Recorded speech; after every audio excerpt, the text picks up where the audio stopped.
So, hello everyone. Hope you all are doing good. So, now we are going to discuss some important 2 marks questions और side by side जो 10 marks में आएंगे वो भी मैं आपको बताती चलूँगी, ठीक है, ताकि आपके लिए थोड़ा सा ईजी हो जाए उस क्वेश्चन को करना, right. So let's start with the first question of 2 marks, that is define vocabulary.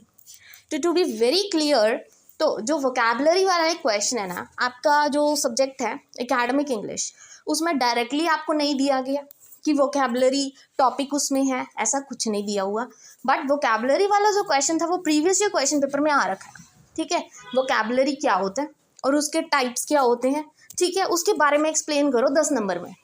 तो ध्यान में रखना, ये वीडियो मैं ऑलरेडी अपलोड कर चुकी हूँ वोकैबुलरी की, तो वहाँ पे आप जाके चेक कर सकते हैं. बट अभी के लिए 2 मार्क्स में मैं आपको रिवाइज करवाती हूँ, ताकि कम से कम आपको बेसिक नॉलेज हो, राइट, कि अगर 2 मार्क्स में भी आ जाए तो आपको पता हो कि है क्या वोकैबुलरी. वोकैबुलरी क्या होती है? वोकैबुलरी वो वर्ड्स होते हैं या वो लैंग्वेज होती है जो हम as a person daily use करते हैं, राइट. हम अपनी मदर टंग में बोलते हैं, चाहे हम पंजाबी में बोलते हैं, हिंदी में बोलते हैं, that's up to you, right. तो वो सब क्या होता है? वोकैबुलरी होता है collection of words that a person knows और यूजेस. डेली बेसिस पे भी होता है और कुछ चीज़ें हम डेली बेसिस पे नहीं भी यूज़ करते, right. 2 types of vocabulary. Vocabulary 2 तरह की होती है हमेशा, एक्टिव एंड पैसिव. अब ध्यान से देखिएगा, एक्टिव वोकैबुलरी वो होती है जो हम डेली बेसिस पे यूज़ करते हैं, राइट. जैसे हम अपने फ्रेंड से मिलते हैं, ठीक है, जॉब पे जाते हैं, hello hi, these are the active vocabularies, active words जो हम डेली बेसिस पे यूज़ करते हैं. बट पैसिव वोकैबुलरी, जैसे कोई सैड न्यूज़ देनी, ठीक है, तो वो वोकैबुलरी हम बहुत रेयर यूज़ करते हैं, राइट. मतलब डेली बेसिस पे नहीं करते, यूज़ करते हैं बट वेरी रेयरली, राइट. तो पैसिव वोकैबुलरी हो जाती है. Now the next third question is define academic writing.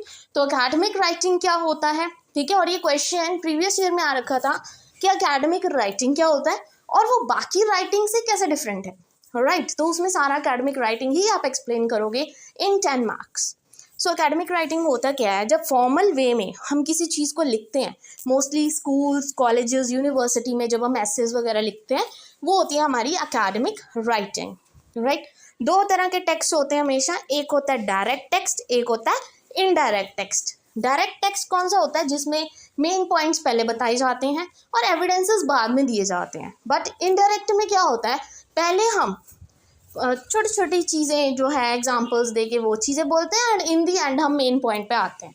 और इनडायरेक्ट जो टेक्स्ट होता है वो मोस्टली हम सैड न्यूज़ देने के लिए यूज़ करते हैं, राइट.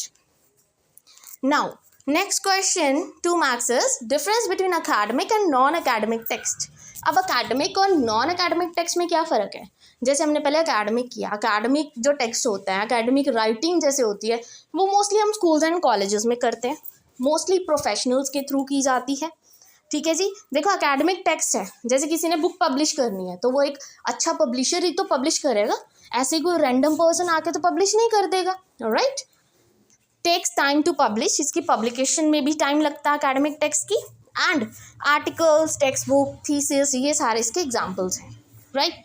एंड नॉन एकेडमिक जो होता है, जैसे सिंपल न्यूज़पेपर, मैगजीन, ठीक है, ये सब चीज़ें नॉन एकेडमिक में आ जाती है. इसको कोई प्रोफेशनल नहीं लिखता, इसको कोई भी रैंडम पर्सन जिसको राइटिंग स्किल है, जिसमें बहुत अच्छे, वो लिख सकता है. मतलब नमक मिर्च लगा के कोई चीज़ लिखना, ये भी क्या है, एक स्किल होती है, ठीक है, और इसको टाइम नहीं लगता पब्लिश होने में. I hope this is clear. Now comes to the next question, right different types of reports. अब रिपोर्ट्स अलग अलग तरह की होती हैं और ये क्वेश्चन डायरेक्ट 10 मार्क्स में आपको पूछा जाता है पेपर में. Define reports, define research paper, these are important questions and 10 marks में आता है different types of reports. Reports कितने तरह की होती हैं? बिजनेस रिपोर्ट, बिजनेस से रिलेटेड जो भी रिपोर्ट्स तैयार की जाती हैं, sales, management, everything. Information report, सारे facts findings. Analysis report, recommendations भी इंक्लूडेड होती हैं इसमें. Research report, methodology, hypothesis, introduction, everything. Recommendation देने के लिए जो रिपोर्ट तैयार की जाती है वो रिकमेंडेशन रिपोर्ट होती है. इवेल्युएट करने के लिए जो रिपोर्ट तैयार की जाती है that's evaluation report. Academic report, बच्चों के रिपोर्ट कार्ड्स वगैरह तैयार करने में. Case study report, in depth हम जब किसी पे काम करते हैं, ठीक है, किसी पर्सन पे या किसी सब्जेक्ट पे, it can be anything, mostly use by the psychologist. Then progress report, progress देखने के लिए, प्रोग्रेस ट्रैक करने के लिए जो रिपोर्ट तैयार की जाती है कि पहले कितना सेल्स हुआ, अब कितना हो रहा है और क्या चेंजेस नीडेड है, ठीक है। तो वो प्रोग्रेस चेक करती है time to time, that is called progress report. I hope this is clear. Now the next question, name different types of paragraphs, 10 marks question. ये 2-2 में मैं इसलिए बता रही हूँ ताकि कम से कम आपको बेसिक पता हो तो आप एक्सप्लेन खुद से कर सकते हो, एक्सपैंड करना very easy, right. So different types of paragraph. सबसे पहले एक्सपोजिटरी पैराग्राफ, जब आप एक्सप्लेन करते हो किसी चीज़ को with facts evidences. Then come narrative paragraph, जब आप स्टोरी नरेट करते हो इन अ क्रोनोलॉजिकल ऑर्डर, अच्छी सी बिगिनिंग होती है, then in the middle and then comes to the end. Third is persuasive paragraph, इसको आर्गुमेंटेटिव पैराग्राफ भी कहते हैं, जब आप रीडर को कन्विंस करते हो अपनी राइटिंग से। Then fourth is descriptive paragraph, जो सेंस अपीलिंग हो, ठीक है जी, जब मतलब जो रीडर है उसके जो 5 सेंसेस है ना वो भी एक तरह से खुश हो जाएं पढ़ के उस चीज़ को और वो इमेजिन करें उस चीज़ को कि येस इट इज़, ठीक है। I hope this is clear. Now comes how is academic writing different from creative writing. अब अकेडमिक राइटिंग और क्रिएटिव राइटिंग में क्या फ़र्क है। देखो, अकेडमिक राइटिंग तो होती है बहुत ही क्लियर, कंसाइज और सिंपल लैंग्वेज में लिखी जाती है, बट जब क्रिएटिव राइटिंग की बात आती है इसमें लॉन्ग लॉन्ग स्टेटमेंट्स लिखी जाती हैं, ठीक है, जो कि अकेडमिक में नहीं होता। अकेडमिक में simple straight forward direct statements लिखी जाती हैं और शॉर्ट में लिखा जाता है, right. Now comes the next question, that is, देखो डिफरेंसेस हमने किए अकेडमिक और नॉन अकेडमिक में, राइट। अकेडमिक होता है कोई प्रोफेशनल लिखता है, नॉन अकेडमिक जैसे न्यूज़पेपर वगैरह कोई भी रैंडम पर्सन लिखता है, बट उनमें सिमिलैरिटीज़ क्या है ये भी तो पता होनी चाहिए। उन दोनों में सिमिलैरिटी ये है कि दोनों में ही सब्जेक्ट मैटर होता है, कोई टॉपिक ही होता है जिस पे बातचीत होती है, right. Then both aim for accuracy, then both use research, दोनों में रिसर्च तो काम आती है, चाहे वो अकेडमिक है चाहे वो नॉन अकेडमिक है, रिसर्च तो होती है तभी जाके वो चीज़ लिखी जाती है। I hope this is clear. Now next question is define paragraph. Paragraph क्या होता है। Part of the piece of writing consist of 1 or more sentences, एक या एक से ज़्यादा सेंटेंसेस को ज्वाइन करते हो जब आप, तो वो क्या बन जाता है, एक पैराग्राफ बन जाता है। That is a part of the piece of writing which consist of 1 or more sentences. Next, key elements of paragraph writing. Paragraph लिख रहे हो तो उसके की एलिमेंट्स क्या है। ये क्वेश्चन 10 नंबर में आ रखा है आपको पेपर में ऑलरेडी। क्वेश्चन डायरेक्ट है, डिफाइन पैराग्राफ, फिर उन्होंने बोला की एलिमेंट्स क्या है पैराग्राफ राइटिंग के, फिर उन्होंने क्वेश्चन दिया था कि डिफरेंट टाइप्स ऑफ पैराग्राफ क्या होते हैं, और ये वीडियो मैं ऑलरेडी अपलोड कर चुकी हूँ तो आप जाके चेक कर सकते हैं। पूरा 10 मार्क्स का क्वेश्चन मैंने प्रिपेयर करवाया वहाँ पे, राइट। तो की एलिमेंट्स क्या होते हैं पैराग्राफ लिखने के, इनको स्टेप वाइज ही लिखना है, ऊपर नीचे मत कर देना, गड़बड़ हो जाएगी, ठीक है। सबसे पहले एक पैराग्राफ के लिए एक ही आइडिया होता है, सारा कुछ एक्सप्लेन कर चुकी हूँ ऑलरेडी। देन ऑर्गेनाइज करना इन्फॉर्मेशन को। Third is delete the irrelevant information, जो इन्फॉर्मेशन नहीं चाहिए उसको डिलीट कर दो। Then last is the conclusion, right. I hope this is clear. Now why is exemplification important in paragraph writing.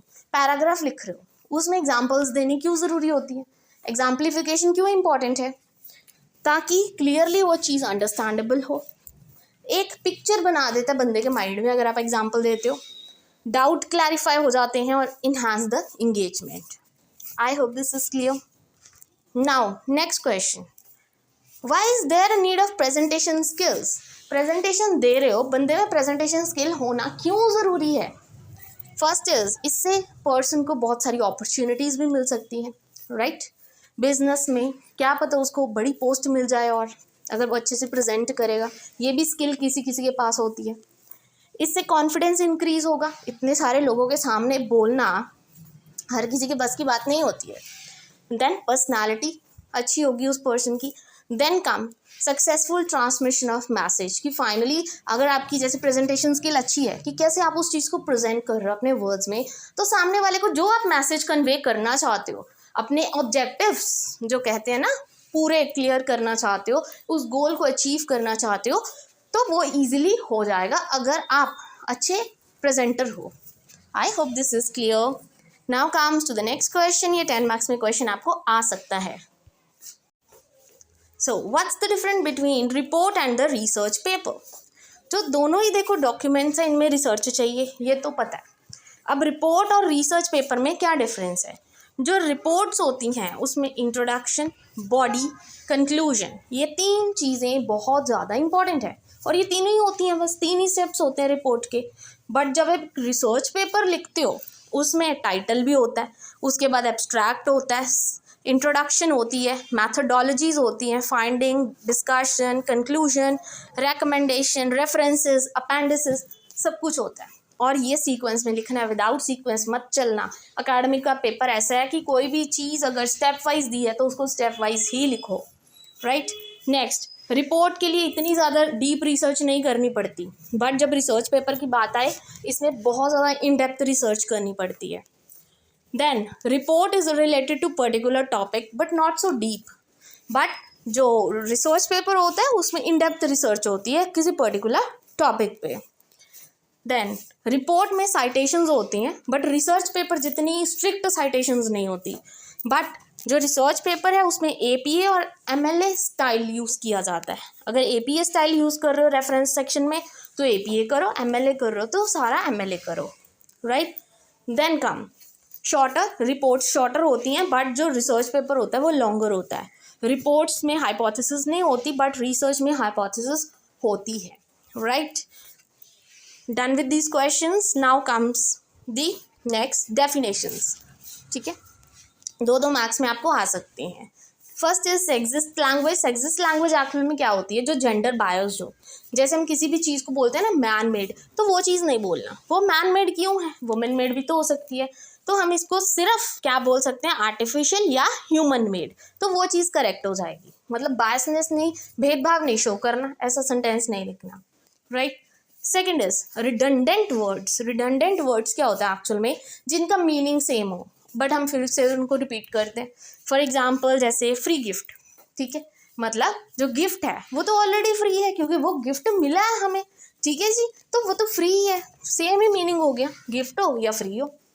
Then come metaphor. Metaphor वो words और phrases जो imaginative way में यूज़ कर सकते हैं, क्वालिटीज़ की सिमिलैरिटी शो करते हैं। जैसे डायमंड हो गया, ठीक है, star shine like a diamond, your eyes are like a diamond, ठीक है।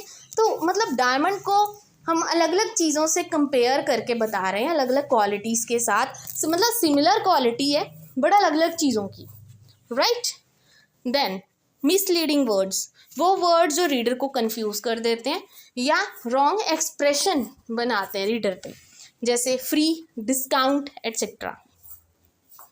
Now comes the next question, that is brainstorming. क्या होता है?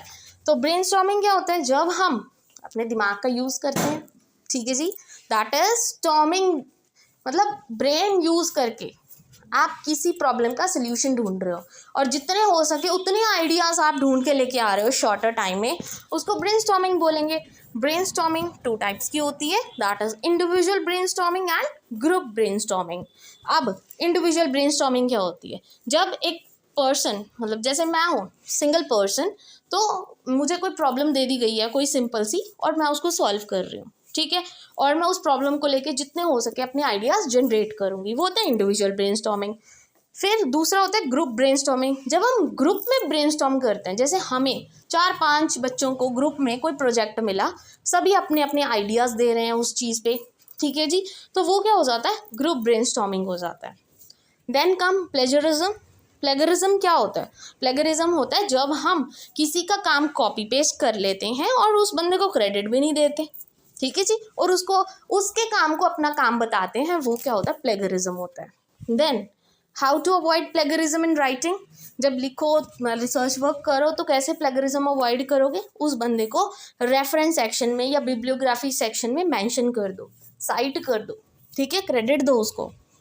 Next, name the different techniques in the brainstorming. अब ब्रेनस्टॉर्मिंग में डिफरेंट डिफरेंट टेक्निक्स होती हैं, ये 2 मार्क्स में पूछा जा सकता है, आपको ज़्यादा मतलब 10 मार्क्स में मुझे नहीं लगता ये आएगा, बिकॉज ये ज़्यादा डीपली नहीं पढ़ाया गया है, ना ये ज़्यादा डीपली आपके सब्जेक्ट में है सिलेबस में, राइट। तो कुछ टेक्निक्स याद कर लो, free writing, step ladder technique, brain writing, brain netting, mind mapping, ठीक है जी। And these are some important 2 marks questions for tomorrow's exam, and I hope this video is useful for you. Video अच्छी लगी हो, informative हो, then please don't forget to like and subscribe my channel. Thank you very much.